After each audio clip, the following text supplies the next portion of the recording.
everybody, this is Nhan Lam again with Nhan Lam Academy. We're finally at the property here with our agent Danielle and also our lender Nathaniel. And we had a conversation in the car earlier, and she had indicated that even though the foundation is not yet done, she's indicated a couple people have expressed interest in putting offers on. So Danielle, can you share with us real quick what kind of offers are these and why they're so attractive? Yes, so one, these are buyers that are really motivated and have been having trouble finding the type of property and the type of inventory in our market. Right now, in at least our area, and specifically in DC for larger condos like this one, that's 3 bedrooms plus a den and 3 baths, there's a really high demand of highly qualified buyers. So the buyers that we've had touch base with us, 2 have so far submitted offers, and we have 3 other parties that are also interested in coming to take a look and hopefully walk next week when it's a little safer and there's framing is completed.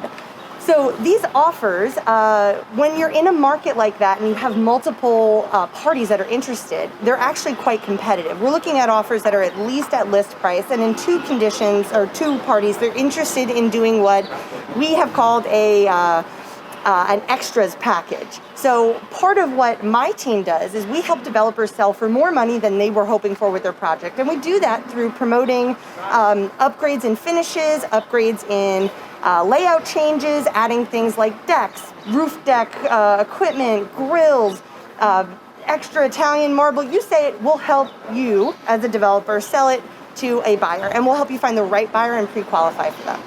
Pre-qualify them to make sure that they're the right person to actually get you to closing.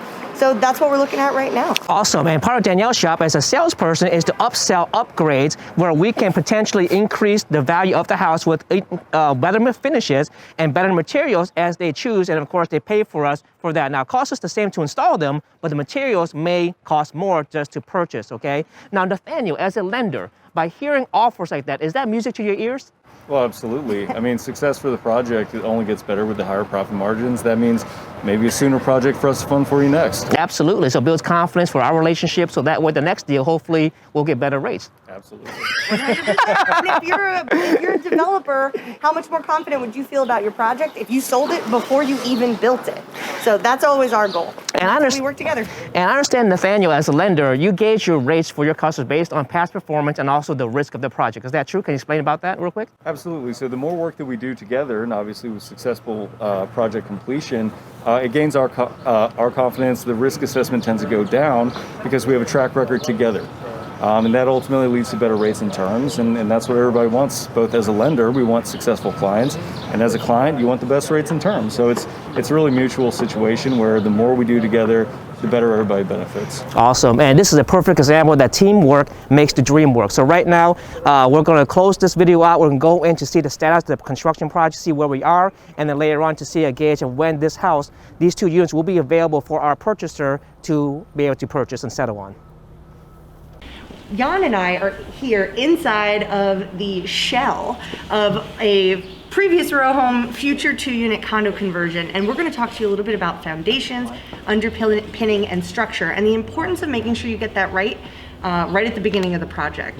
So Nhan, what's happened in the last couple of weeks inside here? Like, what's important to note? Well, note here that one of the goals that we had was to underpin the existing foundation so that way the cellar level has at least 9-foot ceilings. It's more desirable for homeowners to have 9-foot ceilings versus 7 or 8-foot ceilings. I myself am 5'4" and I still want 9-foot ceilings, right? Because it makes more spacious, right? And yeah, for sure. I'm 6 feet tall, so the higher the ceilings, the better. Absolutely. You don't feel as claustrophobic. So, and the best way to do this is underpin. And the reason why is because the only other way to increase ceiling height is increasing the main floor level. But if you do that, now your house is going to look odd compared to the rest of the neighborhood. The main floors don't line up with the rest of the row houses and it just looks odd. So the best way to match up with the rest of the neighborhood is to underpin, so that way you go down instead of going up.